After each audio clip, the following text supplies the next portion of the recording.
Hello everyone, welcome back to my channel. আপোনালোক সকলোকে মোৰ এই চেনেলটোলৈ পুনৰবাৰ স্বাগতম জনাইছো। আজি মই আপোনালোকৰ বাবে ইডলি ষ্টেণ্ড নোহোৱাকৈও বনাব পৰা ইডলি বা ভাপত দিয়া পিঠাৰ ৰেচিপি এটা লৈ আহিছো। এই পিঠাবিধ বনাবলৈ একেবাৰে সহজ আৰু ইনগ্ৰেডিয়েন্টছো বেছি নালাগে, কম ইনগ্ৰেডিয়েন্টছতে হৈ যায়, কিন্তু খাবলৈ বহুত টেষ্টি হয়। ঘৰত কিবা অনুষ্ঠান পাতিলে চাহৰ লগত খাবলৈও এই পিঠাবিধ বনাই দিব পাৰিব। গতিকে এই পিঠাবিধ কেনেকৈনো বনাও আৰু ইয়াৰ বাবেনো আমাক কি লাগে আহকচোন এতিয়া ভিডিওটো ষ্টাৰ্ট কৰো। প্ৰথমতে ইয়া চাহ খোৱা কাপেৰে 2 কাপ সুজি লৈছো আৰু ইয়া 2 কাপ সুজিৰ কাৰণে 1 কাপ চেনি লৈছো। মিঠা যদি আপোনালোকে কম খায় তেতিয়াহলে ইয়াতকে কমকে ল'ব পাৰে। ইয়া ৰিফাইন তেল লৈছো, ইয়াত প্ৰায় 8-9 চামুচ মান ৰিফাইন তেল আছে আৰু এতিয়া ইয়াত আধা চামুচ বেকিং পাউডাৰ দিছো। এতিয়া গোটেইখিনি ভালদৰে মিক্স কৰি লৈছো। শুকান ইনগ্ৰেডিয়েন্টছখিনি ভালদৰে মিক্স কৰা হৈ গ'ল। এতিয়া একেটা কাপেৰে 1 কাপ গৰু গাখীৰ লৈছো আৰু প্ৰথমতে ইয়াত অলপ দি লৈছো আৰু গোটেইখিনি ভালদৰে মিক্স কৰি লৈছো। ইয়াত মই ঠাণ্ডা গাখীৰে ব্যৱহাৰ কৰিছো আৰু ইয়াত গাখীৰখিনি দিওতে একেবাৰতে গোটেইখিনি দি দিব নালাগে, অলপ অলপকৈ দিব লাগে। এতিয়া ইয়াত বাকি থকাখিনি দি লৈছো। 2 কাপ সুজিৰ কাৰণে 1 কাপ গাখীৰে হৈ যায়। এতিয়া গোটেইখিনি ভালদৰে মিক্স কৰি লৈছো। বেটাৰখিনি 4-5 মিনিটমান সময় ভালদৰে ফেটিলেই হৈ যায়। বেটাৰখিনি 4-5 মিনিটমান সময় ফেটাৰ পিছত কনসিস্টেন্সিটো ইয়া দেখিছে এনেকৈ হ'ব লাগিব। যদি ইয়াতকৈ পনিয়া হয় তেতিয়াহলে সুজি নাইবা 2 চামুচ মান পিঠাগুৰি দিব পাৰিব আৰু যদি বেছি ডাঠ হৈ থাকে তেতিয়াহলে অকনমান গাখীৰ দি আকৌ ফেটি ল'ব পাৰিব, কিন্তু একেবাৰে বেছি পনিয়া নকৰিব, তেতিয়া ভালদৰে ভিতৰটো নিহিজিব। পিঠাবিধ কেৰাহীতে ভাপত দিম, সেইকাৰণে কেৰাহী এখনৰ ভিতৰত এনেকৈ এডাল ষ্টেণ্ড থৈ লৈছো আৰু এতিয়া ইয়াত অলপমান পানী দি লৈছো। ষ্টেণ্ডডাল ডুবি যোৱাকৈ পানী দিব নালাগে আৰু ষ্টেণ্ডডালৰ ওপৰত এনেকুৱা ফুটা থকা ঢাকনি এখন দি দিম। এইখন ৰাইচ কুকাৰৰ ঢাকনি আছিলে, যদি আপোনালোকৰ ওচৰত তেনেকুৱা নাথাকে তেতিয়াহলে এনেকুৱা ষ্টিলৰ প্লেট বা থাল দিলেও হৈ যাব।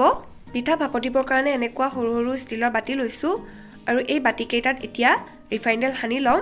বাটিত ৰিফাইন তেল সানি ললে পিঠাটো ঠাণ্ডা হোৱাৰ পিছত উলিয়াওতে লাগি নধৰে, সেইকাৰণে সুবিধা হয় আৰু লগতে পিঠাটো সফট হৈ থাকে।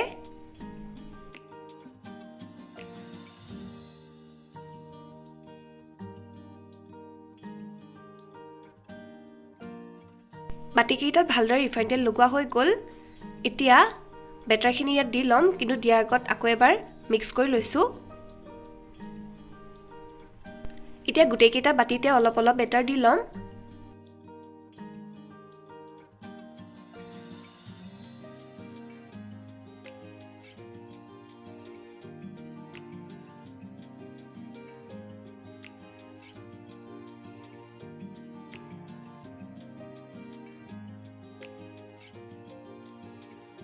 ভাপত দিবৰ কাৰণে বাটিকেইটা ৰেডি হৈ গ'ল আৰু বাকি থাকি যোৱা বেটাৰখিনিৰে আকৌ একেধৰণে বনাই ল'ম। এইকেইটা ৰেডি হোৱাৰ পিছত বাটিকেইটা কেৰাহীখনত ভৰোৱাৰ আগত কেৰাহীখন হাই ফ্লেমত 2 মিনিটমান সময় গৰম হ'বলৈ থৈ দিছিলোঁ আৰু এতিয়া ইয়াত বাটিকেইটা ভৰাই লৈছোঁ। এতিয়া প্ৰায় 2 মিনিটমান সময়ৰ কাৰণে ঢাকনি লগাই দিছোঁ আৰু গেছৰ ফ্লেমটো মিডিয়াম কৰি ৰাখিছোঁ। প্ৰায় 2 মিনিটমান সময় ঢাকনি লগাই থোৱাৰ পিছত পিঠাকেইটাৰ ওপৰত সৰু সৰুকৈ চেৰি কাটি দি ল'লোঁ, কিন্তু ভিডিওটো ৰেকৰ্ড নহ'লে কাৰণে ইয়াত এড কৰিব নোৱাৰিলোঁ। এতিয়া গেছৰ ফ্লেমটো একেবাৰে ল' কৰি দিছোঁ আৰু ঢাকনি লগাই দিছোঁ প্ৰায় 20 মিনিটমান সময়ৰ কাৰণে, কাৰণ পিঠাখিনি হ'বলৈ 20 মিনিটমান সময় লাগে, কিন্তু মাজে সময়ে চেক কৰি থাকিম। যদি কেৰাহীখনত পানী শুকাই যায় তেতিয়াহ'লে আকৌ দি ল'ম। 20 মিনিট সময়ৰ পিছত পিঠাখিনি ভালদৰে সিজিছে নে নাই চাবৰ কাৰণে এয়া চামুচ এখন ভৰাই চাইছোঁ। এয়া দেখিছে চামুচত অকণমানো লাগি অহা নাই, তাৰ মানে পিঠাখিনি ভালদৰে সিজি গৈছে। এতিয়া গেছটো অফ কৰি দিম আৰু পিঠাখিনি ঠাণ্ডা হ'লৈকে কেৰাহীতে থৈ দিম। পিঠাখিনি ভালদৰে ঠাণ্ডা হোৱাৰ পিছত এতিয়া বাটিৰ পৰা উলিয়াই ল'ম। পিঠাকেইটা আপোনালোকে বাটিৰ পৰা ভিডিঅ' দেখুৱাৰ দৰে উলিয়াই ল'ব, কিন্তু একেবাৰে ঠাণ্ডা হোৱাৰ পিছতহে উলিয়াব। এয়া দেখিছে পিঠাটো বাটিৰ পৰা ধুনীয়াকৈ ওলাই গৈছে আৰু বাটিটোতো অকণমানো লাগি থোৱা নাই, লগতে পিঠাটো দেখিবলৈ বহুত ধুনীয়া হৈছে আৰু যথেষ্ট কোমল হৈছে। কম সময়তে হোৱা খুবেই ইজি ৰেচিপি হয় এইটো, সকলোৱে ট্ৰাই কৰিব পাৰিব। গতিকে আপোনালোকৰ যদি মোৰ এই ৰেচিপিটো ভাল লাগিল তেতিয়াহ'লে ভিডিওটো লাইক আৰু শ্বেয়াৰ কৰিব, লগতে কেনেকুৱা হৈছে কমেণ্ট কৰি জনাব। আৰু মোৰ ভিডিও যদি আপোনালোকে আজি প্ৰথমবাৰ চাইছে তেতিয়াহ'লে চেনেলটো ছাবস্ক্ৰাইব কৰি দিবলৈ একেবাৰে নাপাহৰিব। লগতে কাষতে থকা বেল আইকনত ক্লিক কৰি অলটোত প্ৰেছ কৰি দিব, যাতে মই নতুন ভিডিও আপলোড দিলে আপোনালোকে নটিফিকেশ্যনসমূহ সোনকালে পাই যায়। তেতিয়াহ'লে অন্য এটা নতুন ৰেচিপিৰ সৈতে আকৌ এবাৰ আহিম। আজিলৈ আহোঁ, বাই বাই।